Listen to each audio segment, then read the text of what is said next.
The first morning after the breakup, I felt paralyzed. I wasn't even asleep, just lying there, staring at the ceiling, stuck in a moment that didn't feel real. 40 minutes passed before I finally convinced myself to move. My body felt heavy, like my chest had absorbed all the weight of what had happened. I needed to talk to someone, anyone.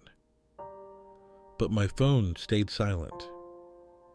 I wasn't sure if it was the breakup itself or just the sudden emptiness, the silence that came from losing the person I used to share every detail of my day with. I had promised her I wouldn't text for at least 6 months. I told her I would only reach out if I had truly moved on. But deep down, I wasn't sure if that would ever happen. Day 5. A small win for the first time since it happened. I didn't wake up and immediately cry. It might not sound like much, but it felt like something. I forced myself to go to the gym, not because I wanted to, but because I needed some kind of distraction. Anything to stop myself from overthinking. The gym helped. Not in the way I hoped. It didn't erase the pain, but it reminded me that I was still here, still functioning. I kept telling myself, just take it one day at a time. But then day 8 hit. Day 8, the weight of it all. I woke up feeling off. Not just sad, heavy. You know that feeling when your body is physically exhausted, but you haven't even moved yet. That was me. My limbs felt like they were weighed down, my head cloudy, my chest tight. It had been over a week, but instead of feeling better, I felt like I was sinking deeper into it. I stayed in bed longer than I should have. The silence was deafening. For the past few days, I had been trying to distract myself. Gym, friends, even forcing myself to laugh at stupid things online. But today, nothing worked. I rolled over, grabbed my phone, and hovered over her name. Just one message. Just to see if she missed me. Just to feel something other than this unbearable emptiness. I typed out a few words, then deleted them. Typed again. Deleted. I told myself, if she wanted to talk, she would have reached out by now. But logic doesn't really matter when your heart is still in a place it's not supposed to be. I stared at my phone screen for what felt like hours. Every fiber of my being wanted to break no contact. To just say something. Anything that would bring me back into her world, even if just for a moment. But I didn't. Instead, I got up, dragged myself to the kitchen, poured myself a cup of coffee, sat there, staring at the floor as the steam curled into the air. I wish I could say that I had some big, life-changing realization, that I suddenly felt strong, independent, free. But no, I just felt tired of missing her, tired of holding on to something that wasn't there anymore. And yet, no matter how exhausted I was, I still wasn't ready to let go. Day 13. Almost yesterday, I forgot to record anything. Maybe that meant I was getting better, or maybe I just didn't want to admit how bad it still was. I picked up my phone, hovered over her name, almost sent a text, almost called.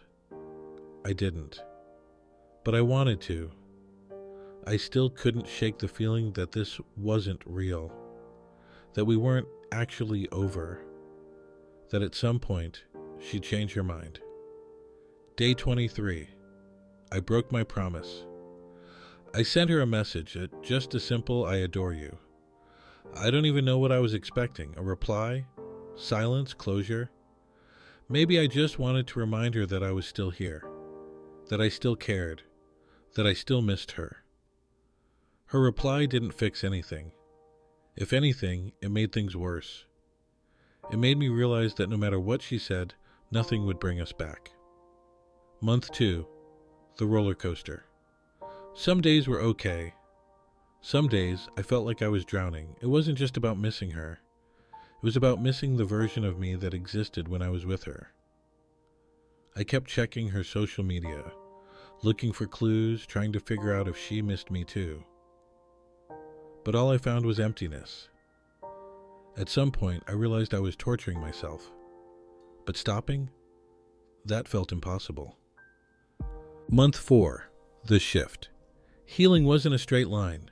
There was no single day where I woke up and thought, I'm finally over this. But one morning, I noticed something different. I didn't wake up thinking about her. It wasn't that I didn't miss her anymore, but the ache wasn't as sharp. The weight had softened.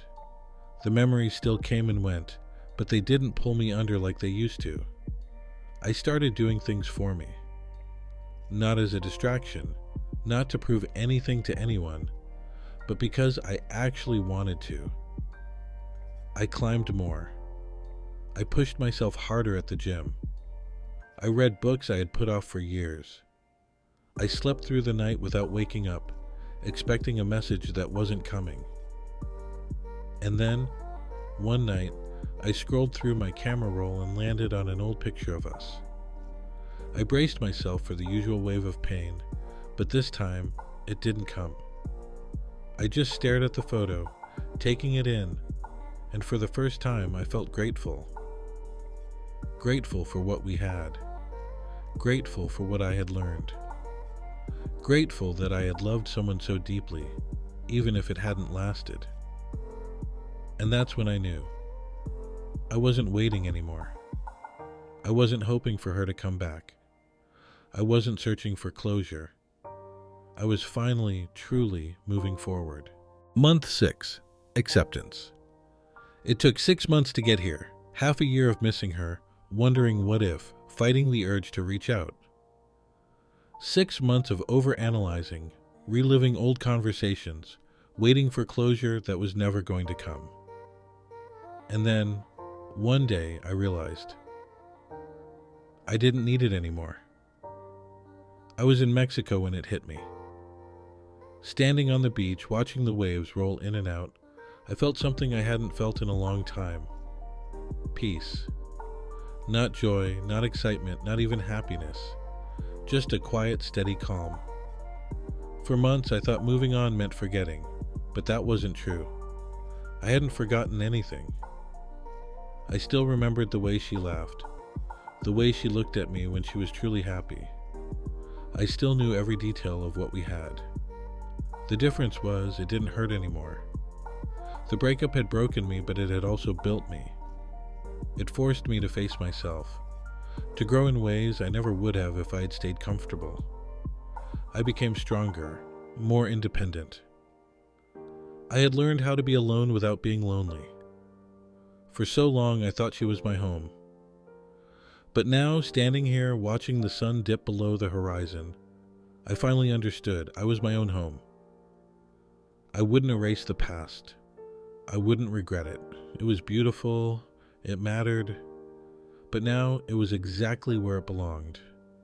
In the past. And me? I was finally ready for whatever came next.